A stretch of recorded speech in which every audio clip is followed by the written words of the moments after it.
আগে তো খালি আমাদের অধিকার, আমাদের প্রাপ্য টাকা আটকাচ্ছিল, এখন আমাদের ভোটাধিকার সেটাও কেড়ে নিতে চায়। আগে মানুষ ভোট দিয়ে সরকার ঠিক করত, আর এখন সরকার ঠিক করছে ভোটকে দেবে। আপনি ভাবুন কোন পর্যায়ে দেশটাকে নিয়ে গেছে। 2021-এর নির্বাচন, 24-এর নির্বাচন, 23-এর পঞ্চায়েত।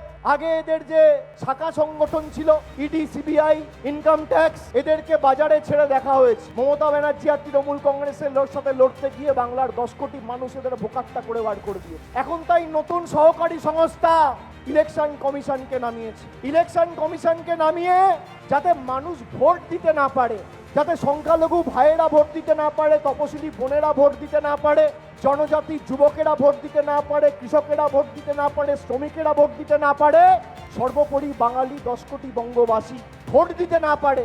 ইলেকশন কমিশন তৈরি হওয়ার সময় যে বঙ্গ সন্তান বসেছিল তার নাম হচ্ছে সুকুমার সেন। প্রথম যে ইলেকশন কমিশনার ছিল সেটাও একজন বাঙালি ছিল। নরেন্দ্র মোদী আর অমিত শাহকে বলবো, ইতিহাসের পাতাটা একটু পাল্টে দেখুন, উল্টে দেখুন। বাঙালির সাথে লড়াই যদি করতে যান, বাঙালি কি জিনিস আগে বুঝে আসুন, বাঙালি কি ধাতুতে তৈরি আগে বুঝে আসুন।